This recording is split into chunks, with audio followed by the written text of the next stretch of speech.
I'm trying to get out of this situation. Can you take the no dog signs down? Well, we enforce it, we give them tickets. That's where we go, we can't take their dog. Regular meeting of the Clarkston City Council to order. Please rise for the flag salute. I pledge allegiance to the flag of the United States of America and to the republic for which it stands, one nation, under God, indivisible, with liberty and justice for all. We are ready for communications from the public, and we'll have Clarkston residents speak first, so please step up to the mic. State your name and address. Thank you. Hello, my name's Susan Bishop. I live at 919 8th Street here in Clarkston. I'm in the wheelchair because I have very definite physical problems, and the sidewalks around my home are full of the homeless with all their possessions and stuff, and it makes it hard for me to get around. So sometimes I feel like I'm really locked in my house because it's hard to get out. I'm just as much, if not more, disabled than the 4 plaintiffs that are claiming to be disabled that are in the lawsuit, named in the lawsuit. I don't see why I should have to suffer for their disabilities or they suffer for mine. I'm not saying to kick the homeless out of the park. I'm just saying enforce the park laws, enforce the ordinances. If I broke those ordinances, I'd get ticketed and I'd have to pay for them. Why don't they? And I'm talking about the ordinances, park ordinances, that have been enforced since 1983 and 1984.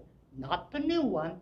That one I realize you have a lot of problems with because of Martin versus Boise and because of the Supreme Court. But the other should be able to be enforced. And the sidewalks and the curbing are hard to get up and around. There is one particular one on my block on the southwest corner of Sycamore and 8th that somebody has put some asphalt in there, and I got stuck high-centered on the ramp onto the curb. And then if you go maybe 20, 30 foot down that sidewalk, there's a deep hole. It's about 3 inches deep that I get stuck in with my wheelchair. So I gotta constantly be back and forth. There's no curbing on 9th and Sycamore. You can't get off or on the other side. So I'm back and forth. And people don't see, cars don't see people in wheelchairs. Thank you for your time. Thank you. Hi everyone, I'm Jesse Schroyer, 635 2nd Street. I'm going to try something. They do videos, and this is like, I don't know if you guys remember Stephen Ray Bott or not, and his colorful metaphors and his rantings, but he just so happened to approach the cameraman and harass him and start saying some stuff. So I just wanted to play a couple little clips of what he was saying.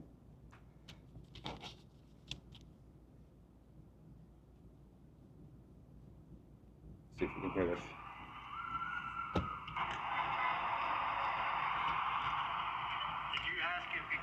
These people? It's public property. It's public property that you guys closed.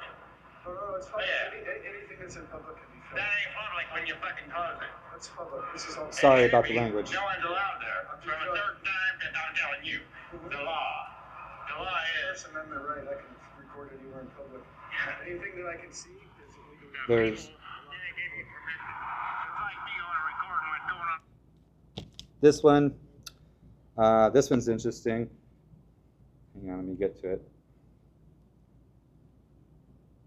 I record everybody. Don't record me. My name's Stephen Ray Bott. Don't Yeah, record so me. just don't get in front of the camera. You won't Yeah, I'm gonna be right over here because it's, you know, like you Right said, over on the corner of the park. So for me, it's making it private property or Yeah, so how it works if you're. I don't know if you heard that, but the park residents are under the assumption that it's private property, not public property, because it was closed specifically for them. So they take, I don't know what you even call it, they are very angry about it, I guess. Here's another one real quick, let me get to it. Now, you guys couldn't see this part, but he was pointing over at the corner of the park where he's going to be eating lunch. And All right, I'm gonna eat lunch and then I'm gonna get high. And then Yeah, I'll interview you. And I ask the same questions of everybody. there's The that. same questions I'm gonna ask you, the same questions I've asked everybody. And one more, hang on. This gives you an idea of what he's going to be doing over on the corner.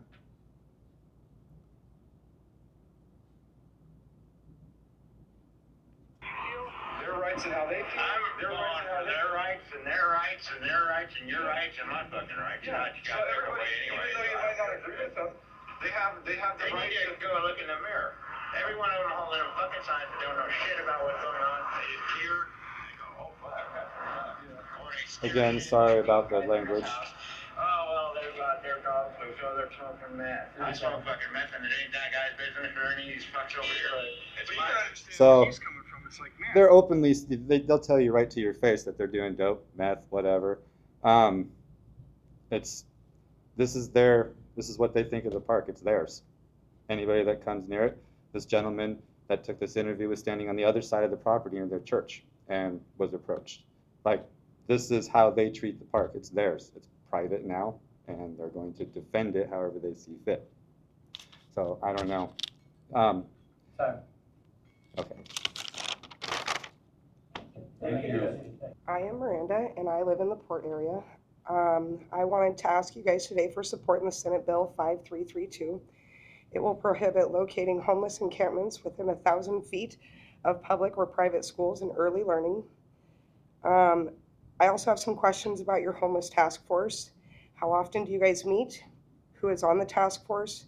What roles does everyone take on this task force? Where are we at today on the task force? Can we get a little bit more of an update other than Chief Hastings saying there's a good headway being made?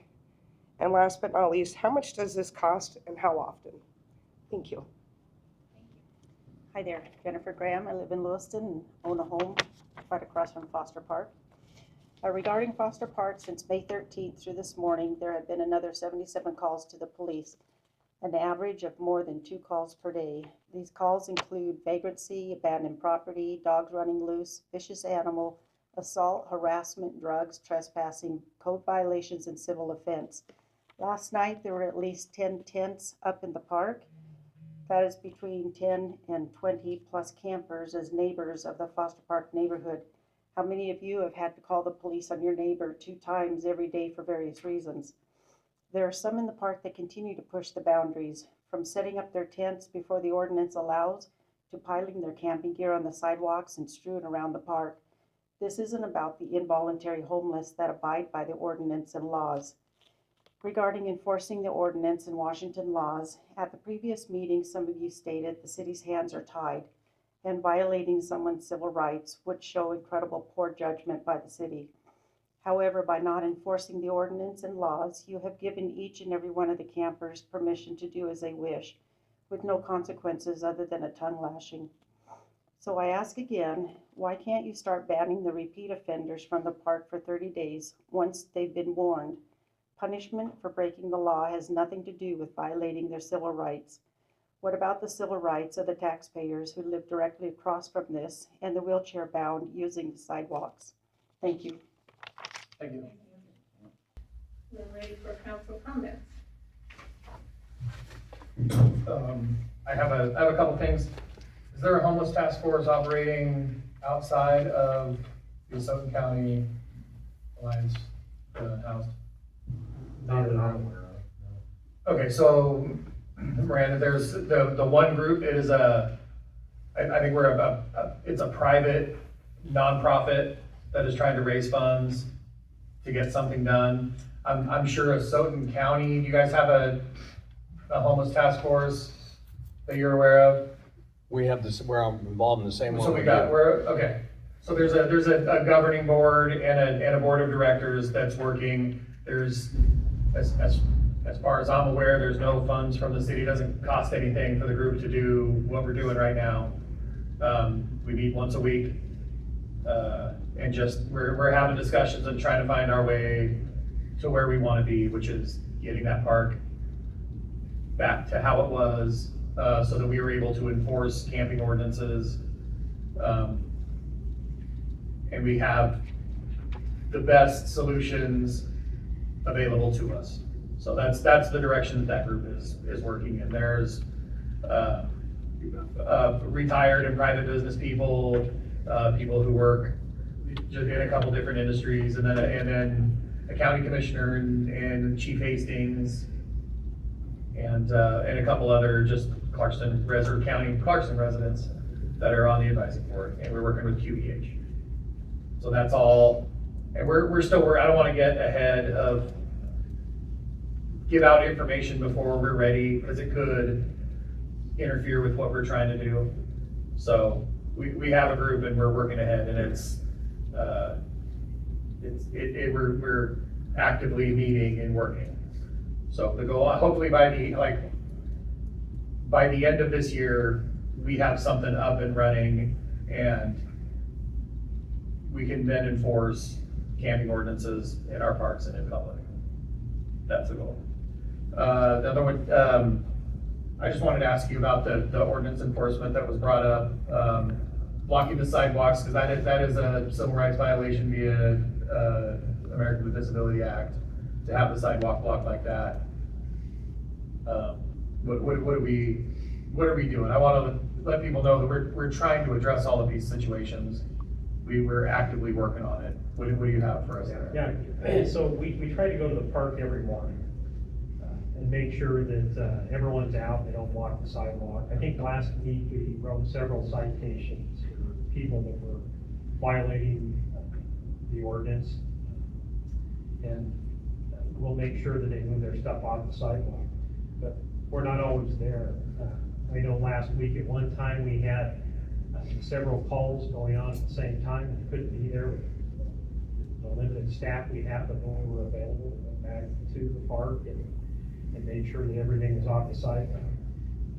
People that were cited will have a court date and go through the court system.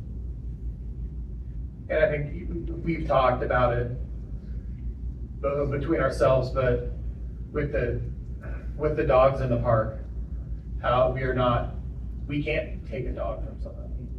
And We can't seize a dog. Yeah. We can write a citation, but unless the dog has bitten somebody, and even then, only the judge can take that dog away from the individual owner. It's their property. so we can write all the citations in the world, but it's up to a judge to keep a dog. Yeah. Can you take the no dog signs down? Well, we enforce it, we give them tickets. That's where we go, we can't take their dog. So we, And the dog catcher takes dogs at large from, Right. that are running around my neighborhood. They'll come and they'll take them and take them to the pound. When we I've had can't- to when we three can't times. find, when we can't find the owner, we will take the dog to the pound, and they have to come pick it up there. If the owner's present, regardless of where they are in the community, whether it's Foster Park or anywhere else, we'll cite the owner if they're there and they keep their dog. But if no one's around, we take the dog and we take it to the shelter. And that's the way it's always been done.